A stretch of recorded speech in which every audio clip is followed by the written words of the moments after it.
Jacob Debbie. I'd like to humbly welcome you to the bumper show this afternoon, sir.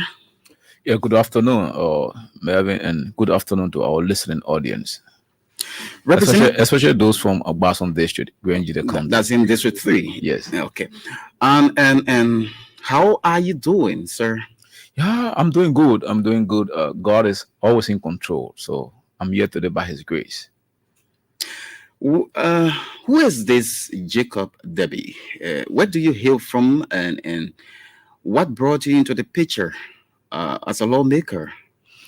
First of all, I must say thank you for inviting me on your show. I think my second time. The first time I was here was right after the elections when we were preparing for the runoff elections. So I was invited by Jala Griffius. He was sitting in that seat, and so this my first time officially as a lawmaker. So yes, I'm glad that I'm here, and you are the first person to extend this invite to me to be able to explain and again introduce myself to the Liberians, those who have not heard or those who have not followed, those who don't know me to have an opportunity to know who Jacob is. So I am Jacob Chetbadibi the second. I hail from Sleton. Sleton is or they call it Sled City now. Is the biggest town in Basom district in my district. I come from Grand Gide. I used to work with the media. I used to work with the Salvation Army Polytechnic. I got elected 2023 in October the presidential elections on the party ticket on the Liberia National Union line ticket. So I come from the opposition Liberia National Union line. Our standard bearer is Dr. Clarence Molumba. We are doing better, and right now I serve on various committees on the House of Representatives. I co-chaired education, as you rightly said. I serve as member on security, on labor, investment and concessions, peace and reconciliation. I am also a member of the policy council of the Liberia environmental agency. I also a board member on the Commission on Higher Education. Yeah, so those are the responsibilities I have as a lawmaker to have oversight as well. What brought you into the legislative body? So everyone will want the best for this country, and growing up, I knew that Liberia is a country with a lot of potentials, a lot of good things, and governance have been so low, especially for the House of Representatives. That's the first branch of government. They were everything eminent. Everything good or bad will have to come from the legislature. So you have to have people who desire to work, people who want to change and make sure that there are a lot of right things done. There are the right laws, the oversight, the representation. Those are things that have to be put in place. So growing up, I thought I could be one of the persons who change Liberia, who make Liberia the better country that all of us want to have. So I got into politics in 2015.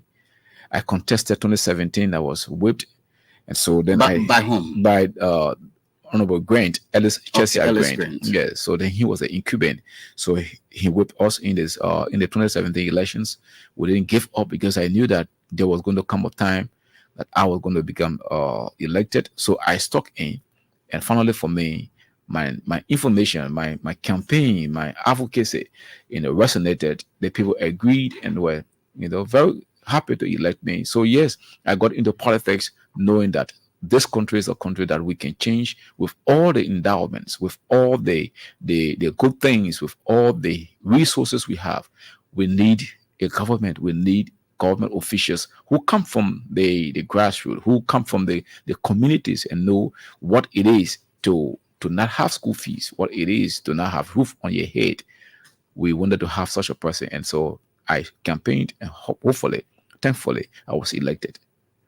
How did you see your election by the people of Bazon District in Grand Gide, sir? So I worked for my elections. I did not sit back and think that, because I come from... You were not one of those persons who were trucking around the place? No, I worked with my people. I told you since 2015, I entered elections, and I've never left my community. I made sure that I was with them. I made sure that I took part in everything. I was one of the few candidates that campaigned 2016, 2017 in every towns of our district. So I knew the people, I knew what they wanted, I knew their conditions. So after the elections, I stuck in and I went, I told everyone thank you. Then I didn't leave. I was able to, undertake different projects, from speaking engagements to sending students to school, providing carpet books, dozens of carpet books, providing clothing for children, constructing latrines, or constructing market buildings, constructing health centers, electrifying health center, providing medical supplies, providing food.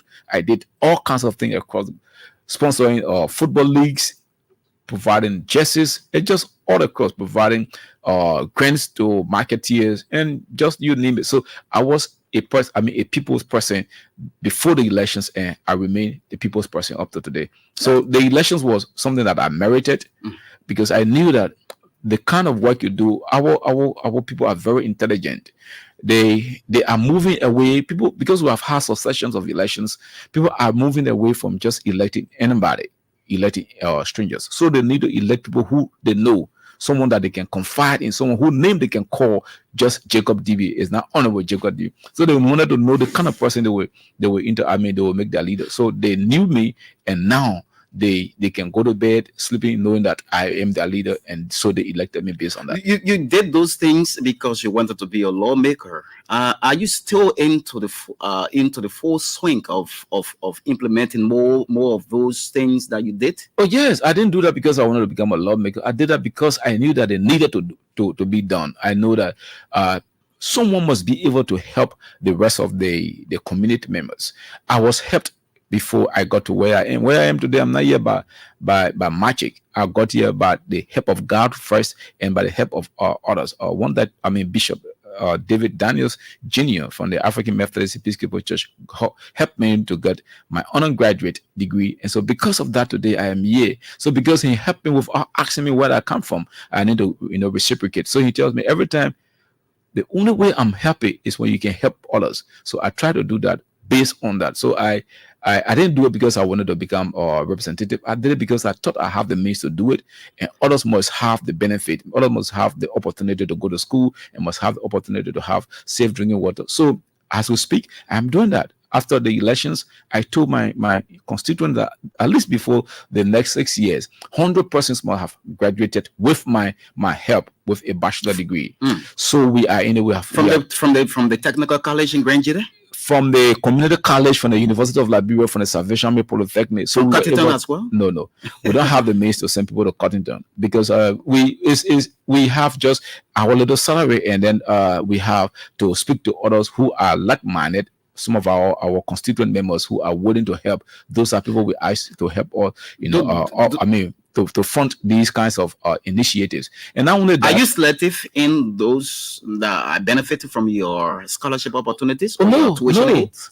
It's open to, because maybe some of you lawmakers will want to prioritize those who supported you in the process. No, are you not one? No. With that, it cuts across the entire district. So right as we speak, every sector of my district is part of this scholarship scheme. So it's not. In fact, I don't even know many of them who are on the scholarship. Some of them meet me in the street and say, "Oh, honorable, we own your scholarship. Thank you so much." So I don't know many of them, and that's what I wanted to be. So it's a help. I wanted to merit it, because the first thing, that the criteria is you must come from the district.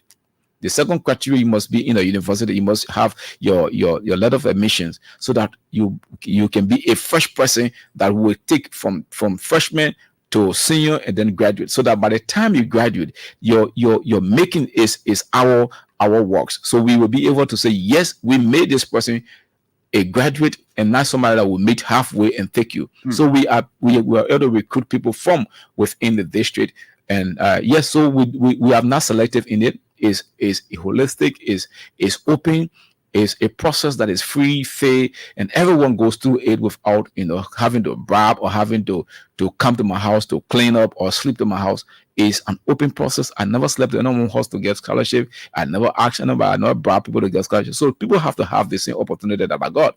So not only that, you asked whether I'm still doing what I did during the elections or before the elections. Yes, after the elections, my town has been out of electricity for almost 3, 4, 5 years before the elections.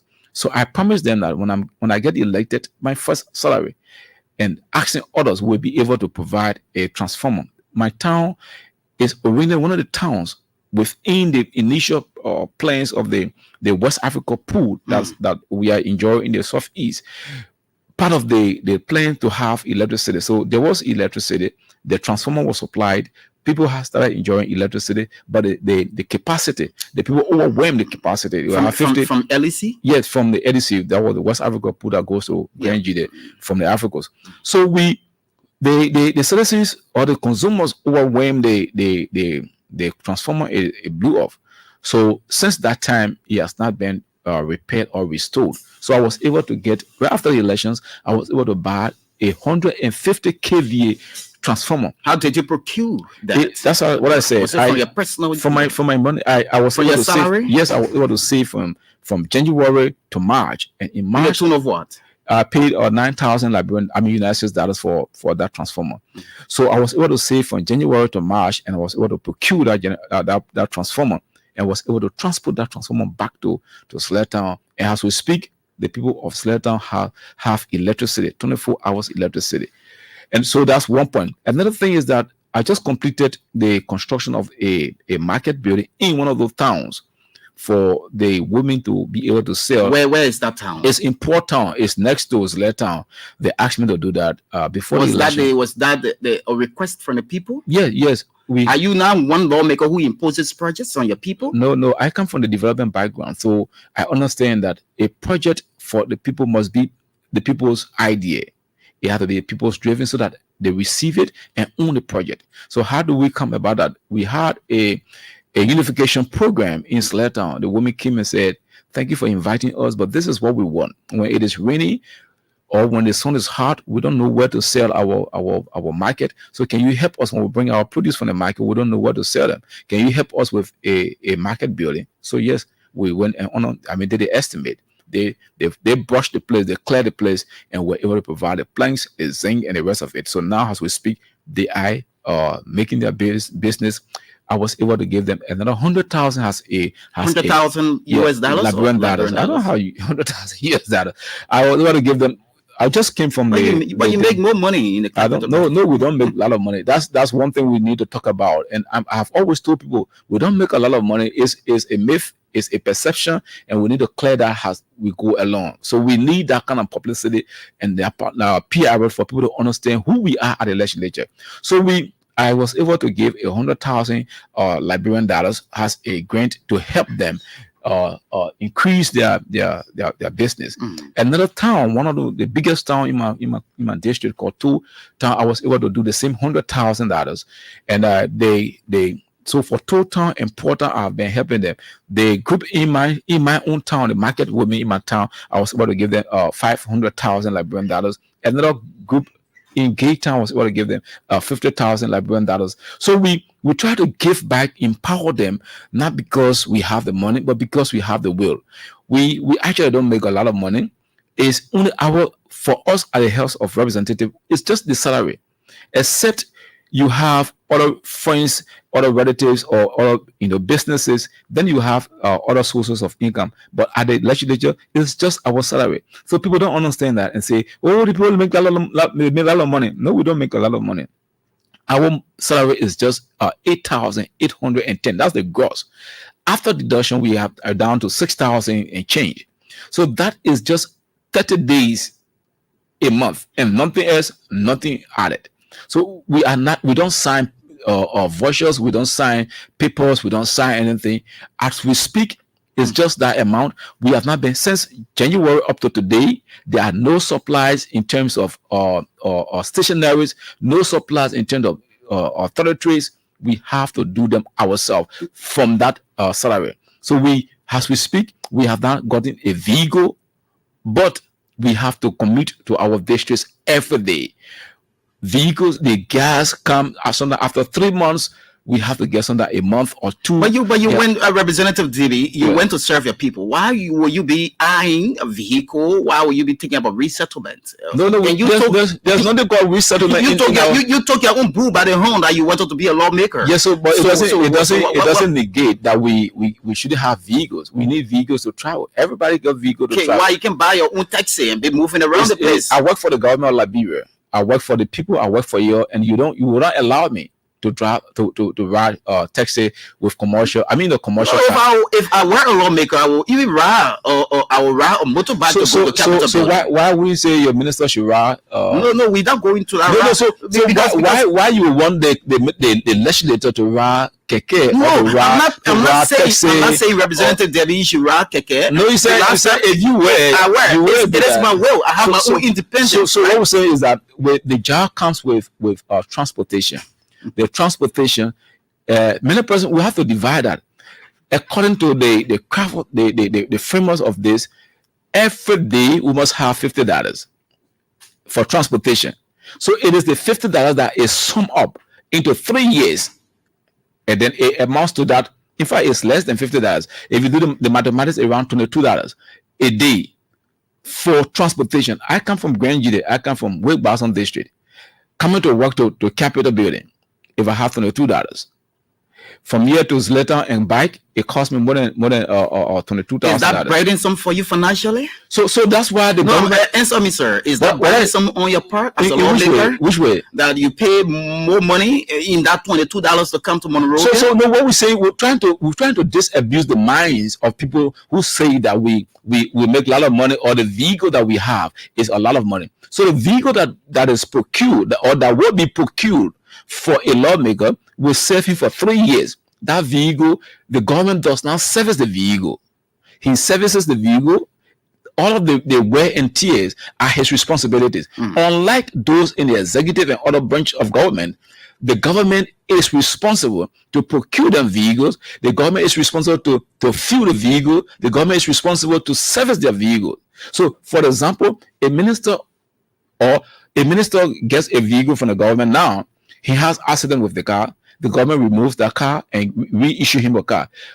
Unlike us, when we have accident with our vehicle, unfortunately, the vehicle is not paid for. We have to 100% foot the responsibility. So that the difference, and many persons don't understand. We need to let people know so that they understand what happens to us as legislators, and they need to understand how we are going. Because in this entire country, the worst person is, according to them, is the legislature. Oh, you don't do the right thing. You're stealing. You're doing it, but they don't understand our workings. And maybe because I mean, people have not been explaining to them what we are doing and what we do. So I don't blame them for saying what they don't have the information. So we have to provide the kinds of information so the Liberians can understand our workings and know that these are things we are going through and these are things we do for them. Do you feel frustrated as a first-time lawmaker? You're going through these things that you're talking about? No, I don't feel frustrated. Does it suggest to you that you want to relinquish power? No. What happened? I just told you that we come to see how the best things can be done.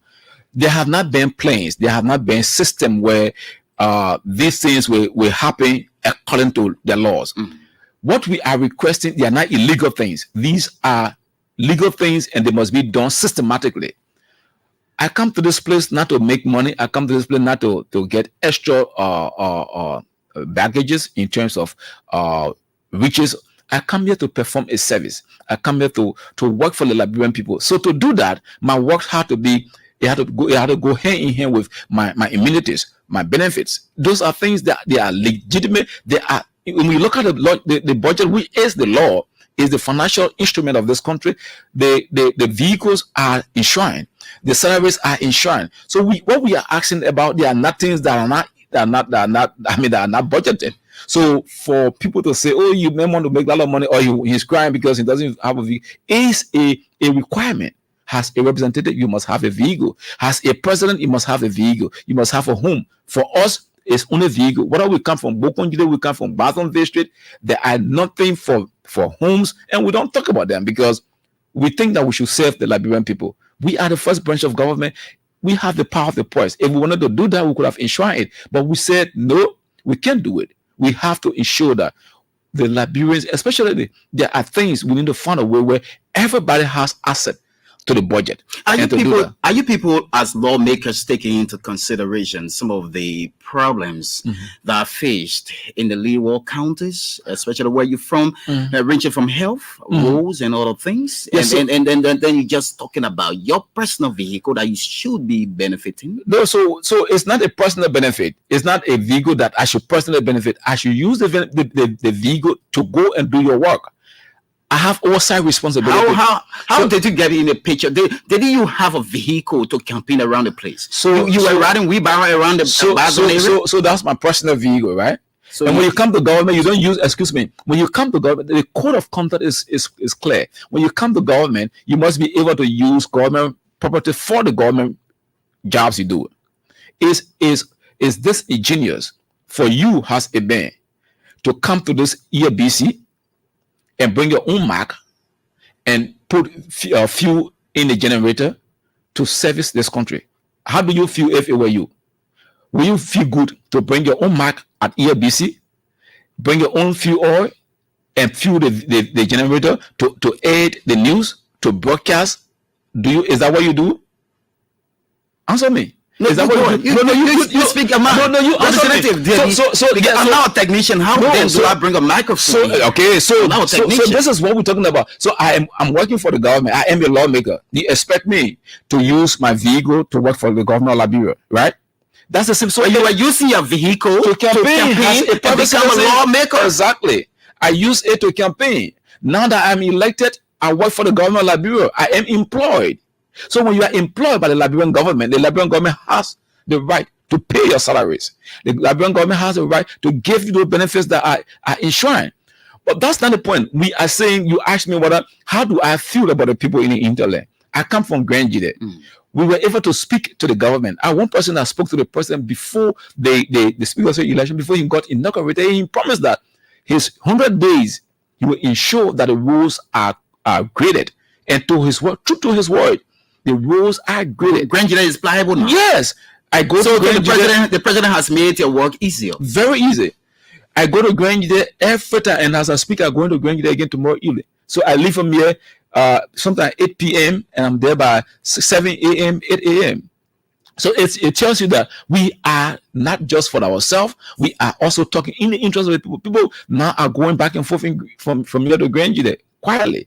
They go without a lot of problems. So those are some of the advocacy. Those are our oversight. And not only that, I just told you that I have oversight over education. We were able to speak with just quite recently. The Minister of Education us have had some conversations. They are trying to do a program, getting every child from the street back to the classroom, keeping child in the classroom. So it's our responsibility to ensure that what the minister is doing are maintained, are sustained. And how can we do it? It's our partnership. That's our oversight. How does that partnership work? There where I was trying to come right after your explanation about the rules and other things. Yeah. And you co-chair that committee in the House. Yeah. What's the support to the Ministry of Education? So the first support is that we must ensure that the minister has a plan. We review the plan with her. We sit and see how the plans are applicable, how the plans work. As I told you before I became representative, I have worked with the various communities. I know the education sector. I know the health sector. I know every sector in this country. So because of that, I use my experience to be able to ensure that my oversight has an impact. We just spoke about the back to school and maintaining students in the grade schools. That's not just it. If you take the student to school, that's one thing. How can the student keep in school? There are other factors that are responsible. Are the teachers available? If the teachers are available, are there instructional materials? If they are there other resource materials for the students who are in school to be able to have and make their research to pass their lessons? If they are the teachers being compensated? If they are. So all of those are the factors responsible for keeping a child in the school. So then the part now, when all of those are in place, does the Ministry of Education have a stronger monitoring evaluation team that will ensure that the teachers are in school according to their time, Are the principal looking at their lesson plans? So those are factors that we're going to look at. So the DHO, the CHO, all of them are into this as we speak about. Representative DB, looking at all of those factors granted as a policymaker, how then do those policies or those good recommendations work when the necessary support is not given the Ministry of Education through budgetary allocation? No, so the budget, our envelope is not that huge. Many persons don't pay taxes. So we are encouraging what we can do as Liberians is to encourage one another to pay taxes. You have your house, you pay your real estate tax. You have a vehicle, you register it. You working, you employ people, pay the taxes. So when we are paying our taxes, you have your trash, you have to pay tax to the Painesville City Corporation or the Monroeville or City Corporation. When all of us are paying our taxes, then the envelope will increase. They fortunately for us, the NRA boss said he can raise $1 billion. So if we can able to raise $1 billion, the allotment will increase per sector, per ministry. So it takes time. It's not just overnight. So budget is not grabbing all the money and giving it to one sector. You have to apportion it based on the needs, based on the institutions. But education is quite important. So education is quite before important. you becoming a lawmaker, you went to school. That's why we were able to increase the amount allotted to education. So it's of what? It's a gradual process. What's it called? It's a gradual process. It's not just one day. It's not just what's one. What we're saying is that the allotment to ministries, the allotment not just to education, every ministry and line agency are as important as they are. So I am for education. So I will place a lot of emphasis on education. So we said education needs more. So because of the envelope, the size of the envelope, we have to increase by 10% this year. Next year we'll increase again by another 10%. And by the time we arrive at the point, we are looking at least making sure that we will be able to get to the point where the schools are actually funded. The schools are functioning, but it's a gradual process. So it's not just one day. It's not just one. So it's a process. So how much did the Education Ministry receive in the fiscal year 2024 in June?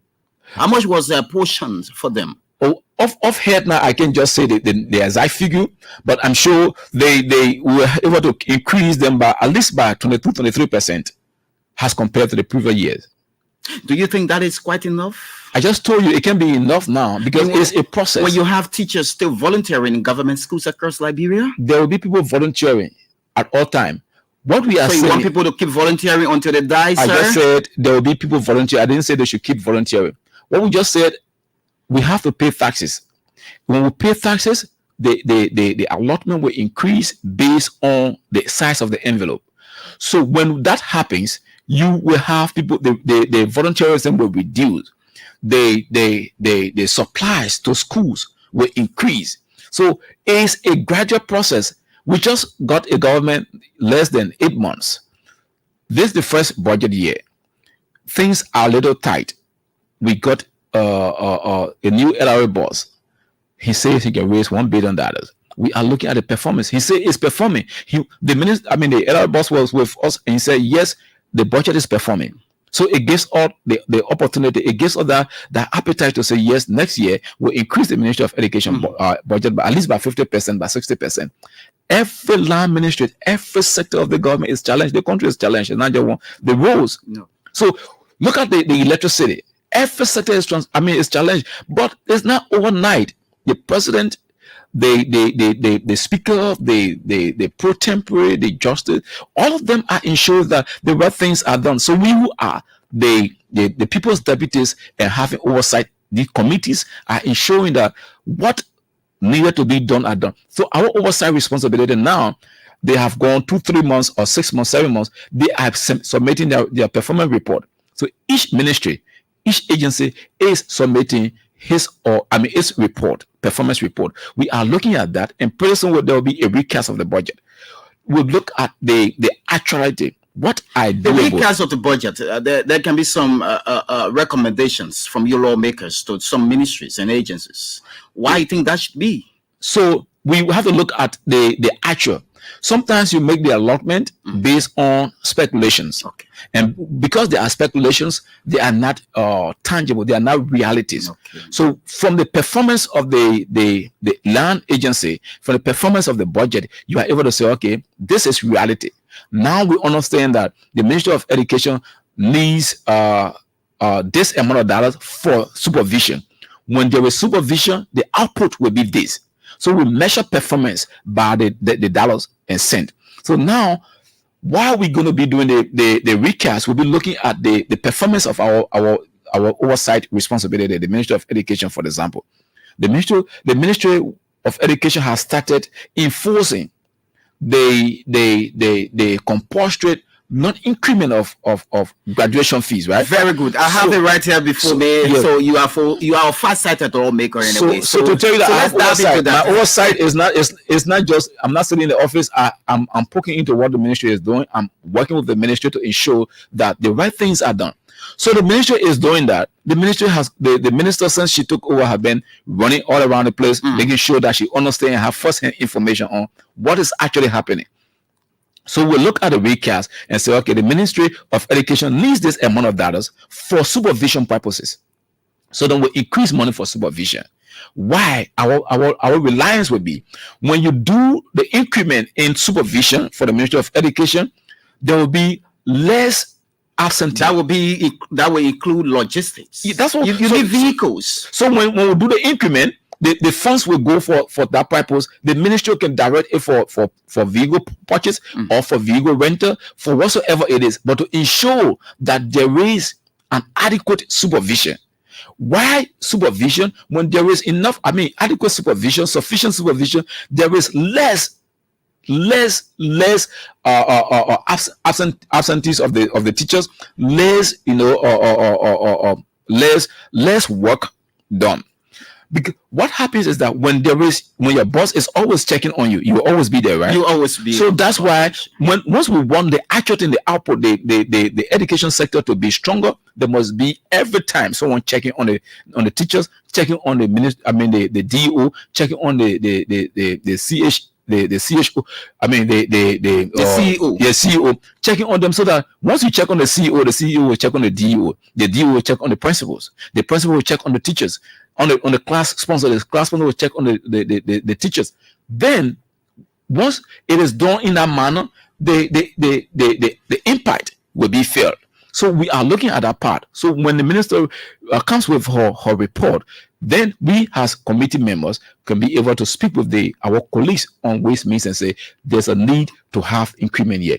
There's a need to do this here. So let me remove some of the money from here and put it here. That's the power we have as legislator, to ensure that we move money from here and there for the benefit of our people. Good. So in the next 6 years, I'm sure there will be a lot of changes. See some progress. Yes, I'm seeing progress, especially when Liberians are paying their taxes. We need to encourage our brothers and sisters to pay their taxes. Once you pay your taxes, the government will have enough money and will be able to do what was. Representative Debbie, I guess you own other committees in the House of Representatives. Yes, I do. The last time I met you was at one of the hotels in Monrovia. Yeah. At the conduct of a stakeholder meeting with some lawmakers from Capitol Hill. Okay. From the Liberia Land Authority. Oh, yeah. There I interviewed you, and you were speaking about how we Liberians can put ourselves together and leave this entire land conflict and other thing. How is land conflict a sensitive issue for this government? So, for you to have peace, you must be at peace with your neighbors. You must be at peace with your brothers. And so, land conflict, I'm sure you are not very young, because if you are very young, but you are very intelligent, you have read and you have listened to news, the conflict of land it doesn't end just tomorrow. You know what happening with Russia. Russia and Ukraine. You know what happened to Israel and the Middle East, Gaza, the Lebanon, Palestine, all those areas. Nigeria is here with their Biafra thing. So it's a long lasting thing. land issue is a serious problem. My district is one district that is sitting on a time bomb. There are a lot of migrants from the West African country, Burkina Faso, that have migrated into our district, and they have almost taken over the district. Unfortunate for us, there are not much education on the land acquisition or the land rental that they are doing, and there are a lot of things happening. So when the land authority and the CSO invited us to that, I took serious interest in the process because my people are sitting on a time bomb. I've begun the education, speaking to them about how they can go about, because they might not be here tomorrow. Some of them are leasing their land for 20 years, 30 years. You might not be here 30 years. If there are no proper documentation, after 10 years when you are not here, those who are farming will start owning the farm. They will say, yes, the farm belongs to us because we farm there, or these are our crops. We've been working here. If there's nothing to guide you or to help your children to be able to own the land after you shall have passed, there will be a lot of conflict. So when they invited me, I said, let's try to see how we can create the awareness. Let make this a national emergency. Unfortunately for us, it has become a national emergency. Everybody speaks about that. Last time I was speaking with some people from the Ministry of Agriculture, they said we used to have the reserve forest. We used to have the reserve forest, but now the forests have been depleted. The guys are burning the woods. They are cutting the stakes. They are doing all kinds of things. So we need to understand that we have to ensure that those who have land can go ahead and acquire the deeds for the land. So they are, as we speak, my people are trying to make sure that each of their plots they have, each of their acres they have, are being deeded so that they can have actual documentations in case tomorrow they will be able to defend themselves. And not only that, we have tried to start working with them so they have a proper legal instruments. So the contracts that they will draw out with the migrants who have come to become farmers, the contracts are spelled out in accordance to our laws. Okay. So that forum gave me the opportunity to be able to inform the Liberian people, to inform the Ministry of, the Forestry Authority was there, Ministry of Agriculture folks were there, some of my colleagues were there, and people from the CSO were there, the civil society organization were there. So now the attention is on Grand Jide. People are saying that because the Burkinabés are intruding and they are giving a lot the of presence of the Burkinabés in Grand Jide has been a long-standing issue.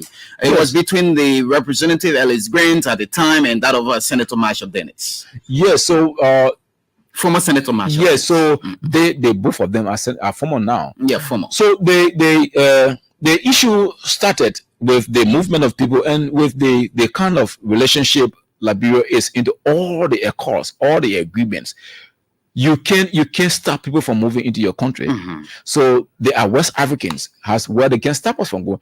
The problem here we have was that they must be documented. They must be profiled. We have spoken with the LIS that these people must be profiled. I had a meeting with my communities, the commissioners, and the stakeholders in the district that everyone who has a Burkinabe must be able to account for that Burkinabe. So we are profiling them. In BI, for example, the profiling is going on. In Bawo, the profiling is going on. So we want to know how many Burkinabes are in the district. So we are trying to profile them. When we profile them, we turn them over to the LIS, so the LIS can be able to ensure that they acquire their resident permits. That will generate another funds for the government. So we ensure that everybody who comes into this country is a legal resident. Okay. So you must be a legal resident to be in this place. Representative Debbie, we will soon take few calls and let you go. But where do you stand as a lawmaker of Capitol Hill? What are you pushing before your colleagues? Are you one of those mobile lawmakers around the place? Are you pushing some legal means or some legislative actions? Yes, that can be an item into law. My caliber cannot be a mobile lawmaker. That place is a political theater. we have to speak based on facts, and it's one of our rules that you don't present any falsehood. So I have been one person that was able to co-sponsor the economic crime court, the war and economic crimes court bill. I co-sponsored that. It has been passed. Fortunately for us, the president has signed it into law, and the prosecutor has been appointed. So that's one of the milestones. That's one of our brainchild. In less than 6 months, we're able to ensure that what could not have been passed since 2005 was passed this time around. So we want to give the president the accolade. So many you were working alongside Monserrado County, Sumova. Yeah. Did you three? Yes. So small. He preferred that. He preferred the idea. Exactly. He sponsored it. We co-sponsored it. Did you see the sense into that? Oh yes. Before you supported? Oh yes. And if that is the case, what sense do you make of it? So let me say, we talk about peace. There can be no development when there is no justice. There can be no peace when there is no justice. This is overdue. Some of us that lived through the war saw what happened. There was no reason for taking up arms to kill your brother. There was no reason. You myself, we didn't choose the trap that we are today. God in his own likeness, God in his own unique form made of who we are. The Bible said that we are created in the image of God. So it tells you that you don't have the right to kill anybody. I don't care how much angry, how much difference you feel about me. You have no right to kill me, to take my life. You didn't give me the life. So the fact that people voluntarily, willfully, calculatively took people's life, they must be able to account for it. Why we are still where we are today because of the culture of impunity. We need to stop that. So we said, let there be justice for over the 200,000 persons that died. They shouldn't have died in that manner.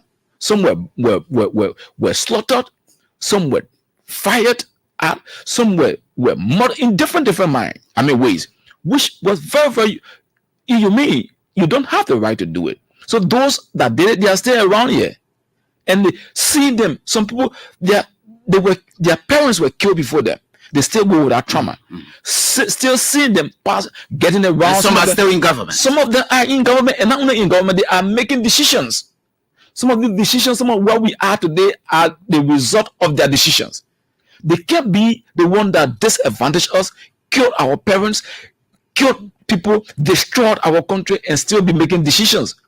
The law, our law must take a course. There must be justice for those who died. There must be justice for you, myself.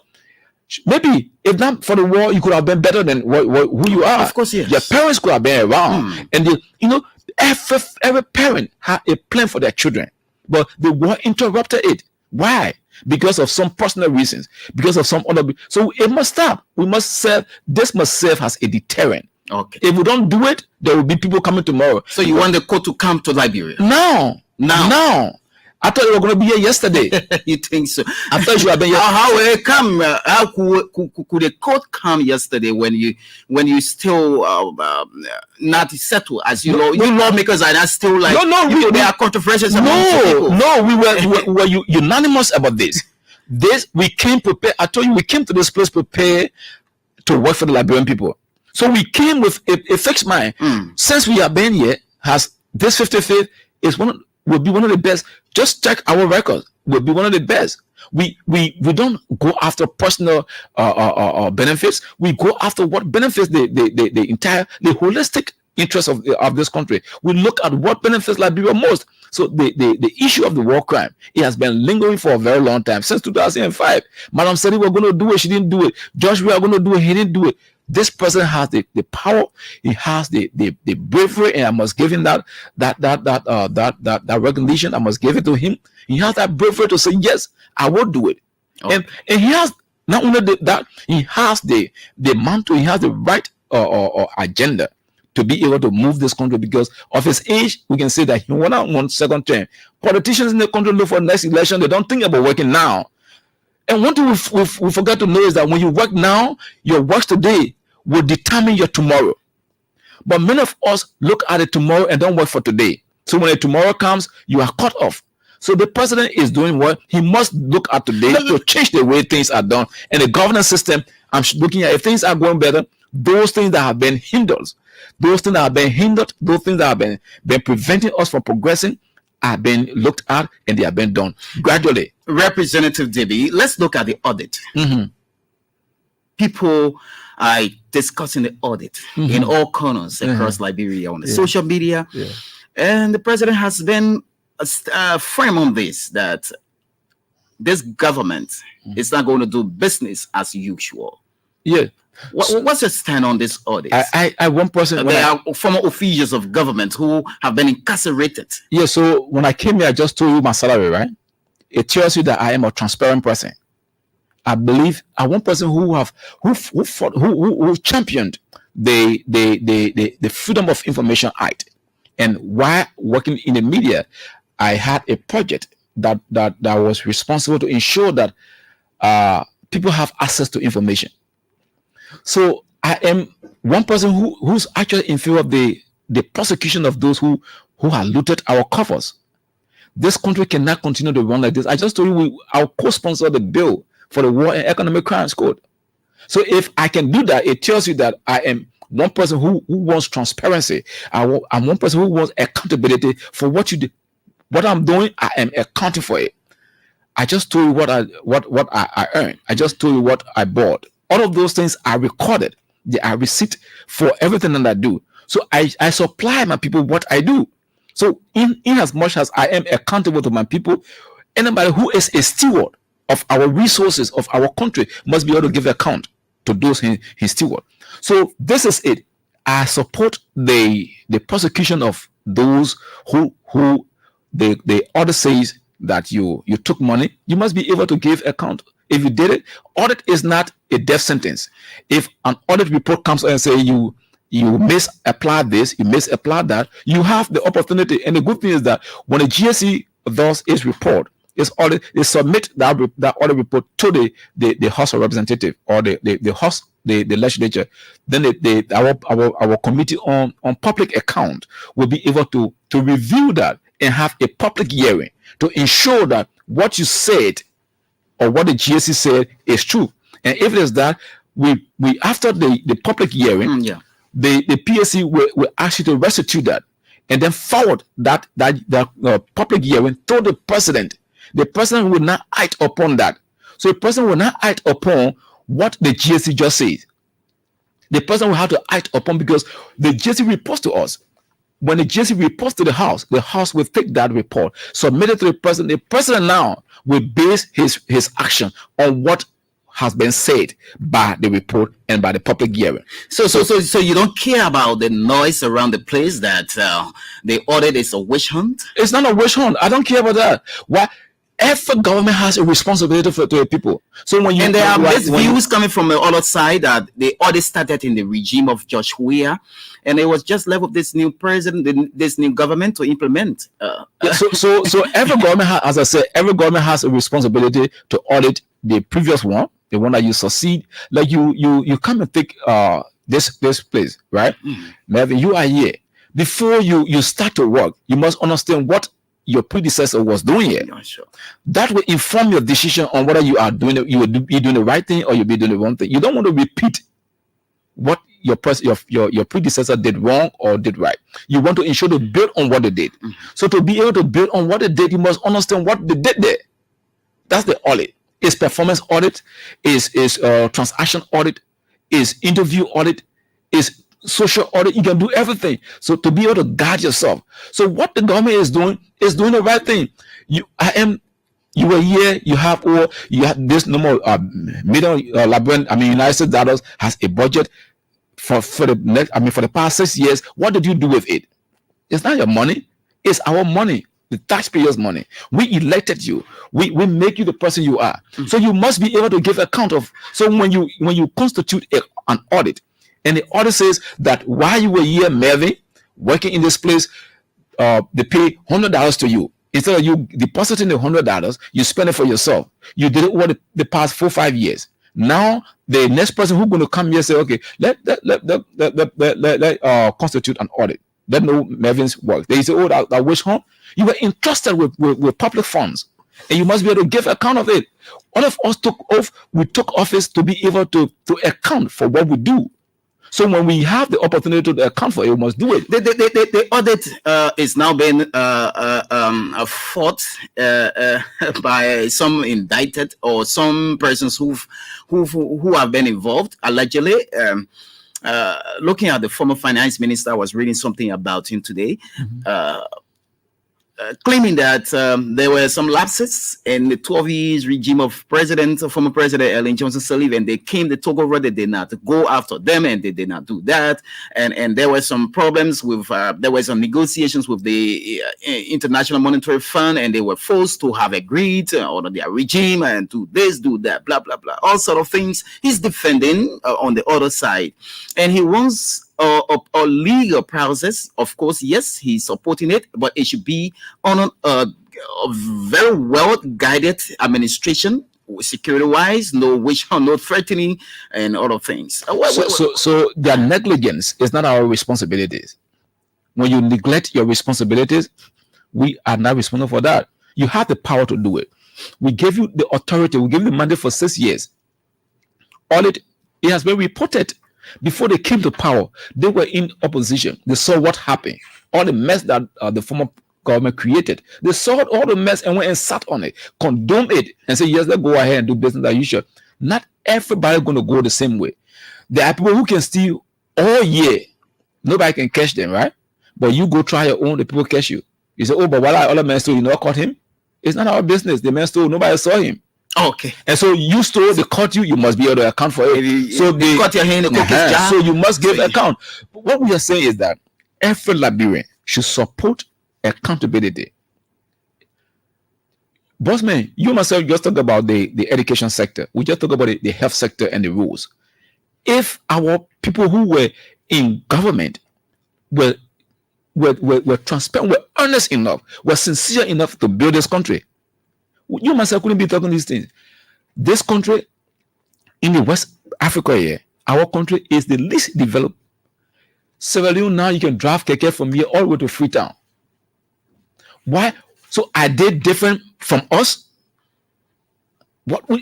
I was speaking, we still talking about electricity only in Monrovia. 177 years.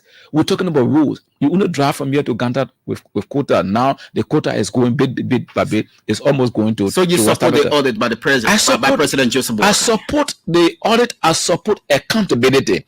I support people giving account of what they own. We will take few calls. I will take Representative Eugene Colley, 15 minutes past 4. I'm trying to get him.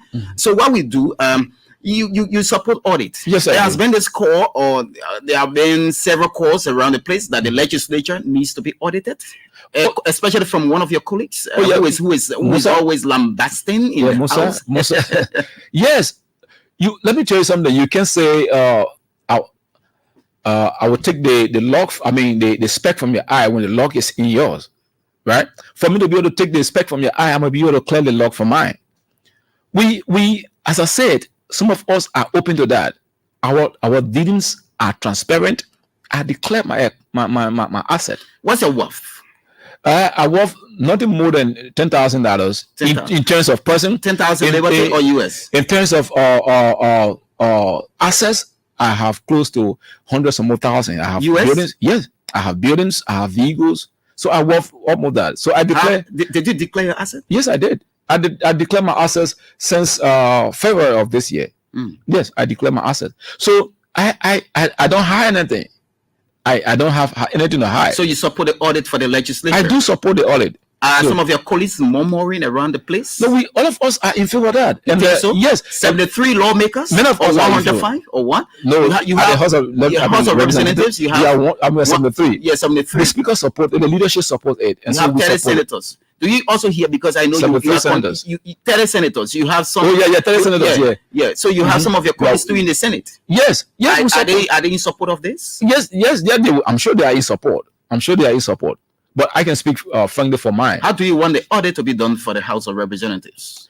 It depends on what the leadership going to ask for, but we want the audit to cover at least the past 5 years to ensure that what happens in the 5 years. Because let me tell you something, why it's important to audit the legislature. We have the power of the purse. We make the allotment. We shift the monies.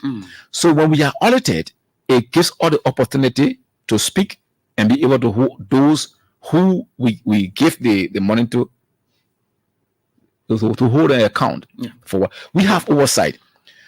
For us, our oversight to be holistic, for it to be transparent, for it to be serious, we have to be transparent. When I tell you that this phone belongs to me and I have made 50 calls, and I give you the phone and say this phone is for you, is the purpose for the phone is for you to make 50 calls. So if I have my phone and I will make 50 calls, I make 150 calls, and I have oversight to know that your phone doesn't make over 50 calls.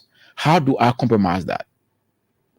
So let me tell you something. The simplest, definition of civilization is knowing that what is good for me is good for you. Once we start to do that, then our country will be a better country. Liberia will be better. We have lot of resources to continue to live in the kind of abject poverty. We have enough rainfall only because of the embezzlement, because of the bad governance.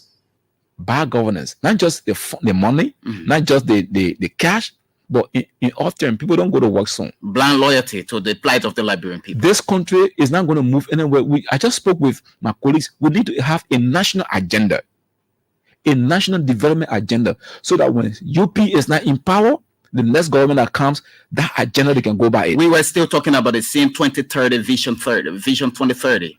They talk about national agenda. Yes. So what happened? All countries around Ghana, all countries, they have a national agenda. So whether you are a CDC or you are a UP or you are a LINU, once you win the election, has the government, you will not divert. You will not bring people on board because they are your partisans. You will look at their performance, their qualities. You will look at, so this country, if you look at the output of the governance is poor because we are not being able to have people coming through the ranks and file. Everybody wants to be director. Everybody wants to be minister. What have they done? There's no history. But because they supported the party when they were in opposition, the party feels now, they feel they are entitled. So they just jump and say they want to be the head. There are no working records of them. So because of that, the output we have in the country is very, very low. So we must have a national agenda that will be able to compare every president or every government to work in line with what we have, so that we can have a system where you have to come from being a cadet to being an employee, from employee to becoming an office manager, and on and becoming a head. So when you have that appointment or promotion, you see that the institutional memory will not wear away, and people will have the right reward for the job. Thank you. Representative Jacob Debbie is my guest this afternoon. We will take few calls and let him go. 0772-876481, 0772-876481, or 0886-324740, 0886-324740. You can call and make your input. Good afternoon. Yes, good afternoon. Good afternoon. Quickly, we don't have time. All right, just from Melbourne. Thanks to GB and Victor Santos and I call you from the Soaking job. Thank you. My question has to do with the Honorable is called Unique, and I'm one of the beneficiaries when it comes to the scholarship I've been providing in the district. It's actually doing well even before the Senate. Oh, he's gone. So bad, so bad. Okay, 0772-876481, 0886-324740. Good afternoon. Yes, go ahead quickly. From where? Okay, from Bon County. Let's hear you. Yeah, my question has to do with the infrastructure. Do what? number one.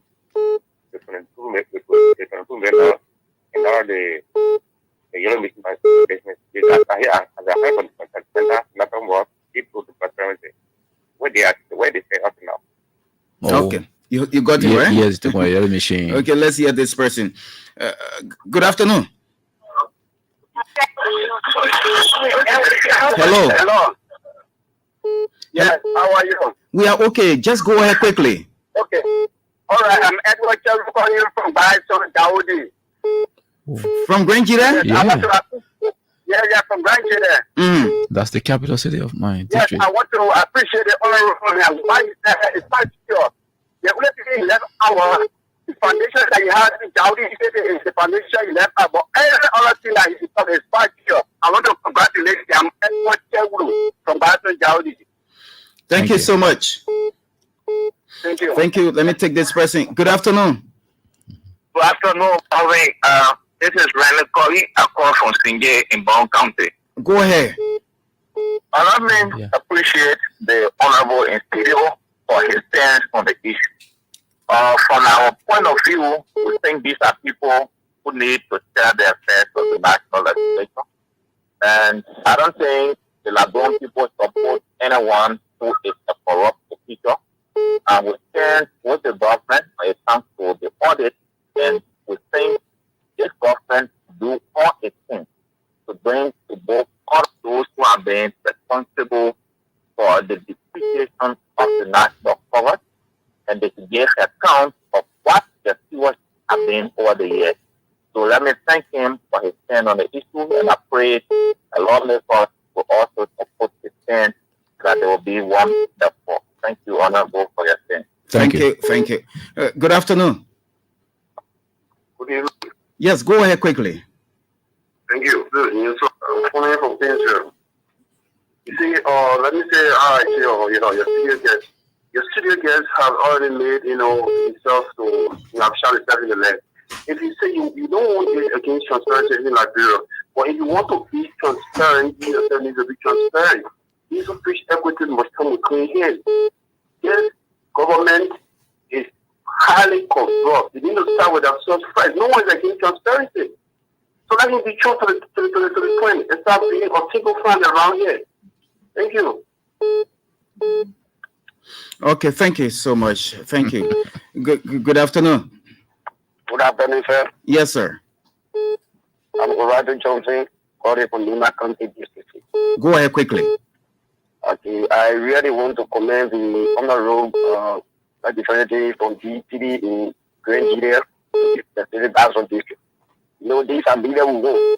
We don't want leaders that will go and take money and put it in their pocket speaking for them citizens. That is only those guys there that their names have been brought up. Government should not be afraid of it. If anything, I'll get rid of corruption in Liberia. All government leaders should be outlaid. If CDC win this coming 2029 election, they have their constitutional right to outlaid the UD law government. So that is not occurring that the current government that are committing. The current government won sincerity. Okay. It means good governance. So honorable bravo to you, continue to what you're saying. Thank you. And we'll be a praying God for you. Thank you. Let me take two more persons and go to the lawmaker to address the concerns quickly. We leave him. Morning. Hello. Good afternoon, honorable Jacob today. Good afternoon, sir. Sir, you are speaking with your emission. The president that you are really one of them, and Brother Edwin Senior from the Administrative District. Okay. This time, let me congratulate you Thank you. for why you did this congratulations of the people of the district. Thank you. Or the message that you just gave the people of Liberia, more especially Baton District, number 2 of here. I congratulate you as well. I pray that you continue your good work, and then the road that you are starting, you continue it, that you continue your good leadership. Thank you. Thank you. Thank you. Thank you. So let me take the last person, then the representative will address. Hello. Yes, good evening. How are you in studio? We are okay. Quickly. Good evening to your studio guests. I'm Gonfaklo Asha Waibozon, an indigenous son of Nima County. I'm calling you from Jekwatan. And I want to say thank you to the honorable mayor in studio. He spoke very well, excellently. And yes, that we young people need to embrace the spirit of accountability and transparency when it comes to leading the Liberian people and handling the task of nation building. Because if we young people cannot be trusted with even community leadership because of corrupt scandal or maybe moral decadence, it means that your leadership to the national hierarchy tomorrow is questioned, and as such, you should be careful in any sense of leadership. So this honorable man deserves to be applauded, and he spoke very well to our satisfaction. This is the spirit that we need in the House of Representatives and as well as the House of Senate, so that people that we have elect to leadership can know that we Liberian people, they have to be accountable to us after the terms of services get exhausted. So thank you very much. That's the point I want to make. Thank you for the opportunity.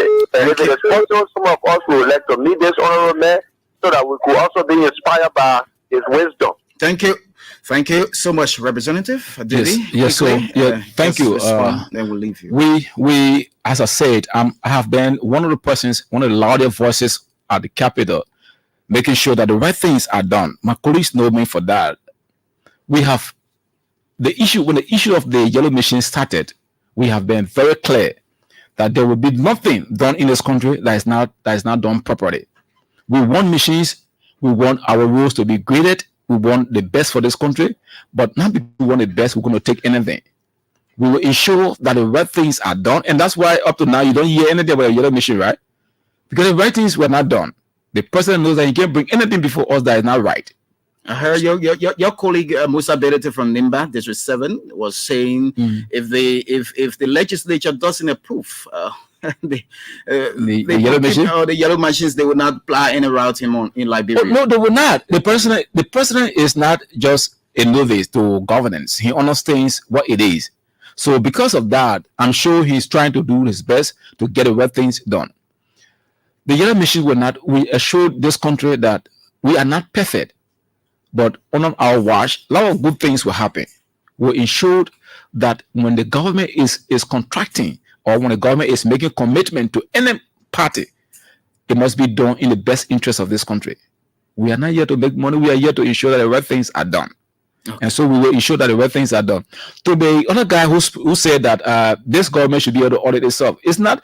The government audit will come later on. Right now, we're making sure that those who had the opportunity, those who had the responsibility last term, should be able to account for what they did. And when we do that, the health sector will be better. Look at GFK. Before the war, people were coming from all over this world, coming to GFK hospital. Now we are living from here. Even we have malaria, we'll go to Africa or go to Guinea or go to Ghana. What stopped us from making our hospital the best? Only because of bad governance. Those that have presided over our resources have not been able to do the right allotment. Nothing stopped us from making our hospital the best. Only because people have they want to put the money in their pocket. So because they alone will have the money when they are sick, they will fly out of this place. And death doesn't know where you are, who you are. I don't care how much money you have. When it's time for you to die, you will die. So it's best for us to put the money into our health sector. It's best for us to make our schools better. Before the war, we had all kinds of people in this country going to school. Our education sector was very, very good. What stopped us from doing it? Only because of bad governance. One person wants to take the money, put it in his pocket, and then the rest of us should be looking up to him to beg him. That should not happen in this 21st century. With this government, we must ensure that the right things are done. Anybody who takes $8 must account for it. You take $100, you must account for it. The right things will be done. I want to thank my people of Boston District. They gave me the opportunity to come. They are the one that I am 100% accountable to. Though I am a representative for everybody, the first persons, the first group of people that I wake up in the morning to tell thank you are those from Boston District. So I want to tell all of you thank you from Boston District. Grand Judah, thank you for giving me the opportunity, and that people will benefit. My colleagues are working assiduously to ensure that the right things are done. I want to thank you and your crew for the works you guys do. We don't have pay for you. We always say thank you for the work you do. And the good thing is that you are a national institution, and everything that we have to go through the budget line. And one day they hope that you guys or you lawmakers will be thinking about making LBS better. I know more money. They my understanding is that your director general is part of the cabinet, and so he has the opportunity to discuss his challenges with the president and in cabinet meetings, and then they can all be able to factor them. So with the recast, a lot of things will be done. Thank you so much for the opportunity, and thanks to Liberian for listening. Just speak small crown. Oh, Monjurufa. No, la mo throw, double monye anuna. So because anuna, yemo monampo. A blessed, a speaker, a nyokube monundubu. Imosia nu ye, amojapuye moye nu ye. A jiye mujinmu, a sugwa mujinmu, pia buya mujinmu klube. Mo anuan kriye, moye mo dide no nejiba, matro. Thank you. What you were saying? I just spoke 10 to seconds. them. I just told them thank you for everything they have done. This country will be better under our watch. They didn't make mistake by electing us, from the president to all of us that are elected. Those of us in government will ensure that the right things are done. This country will get better. I don't care what happened. We'll ensure that this country get better. And with the way things are moving, some things are moving right, some things are not moving right. And those things that are not moving right, they didn't ask me, so I couldn't bring them in. So those things that are moving right, we are making sure that they happen and they do the right things. Thank you, Representative. You're welcome. Well, he's Representative Jacob Debbie. Of course, he's from Rangida County District 3. He's been my guest on the first lap of the show this morning. This afternoon, sorry. I'm used to the morning hour, but it's never late. Always good that you keep listening to your radio. My name is Melvin Stewart. I will be back very shortly.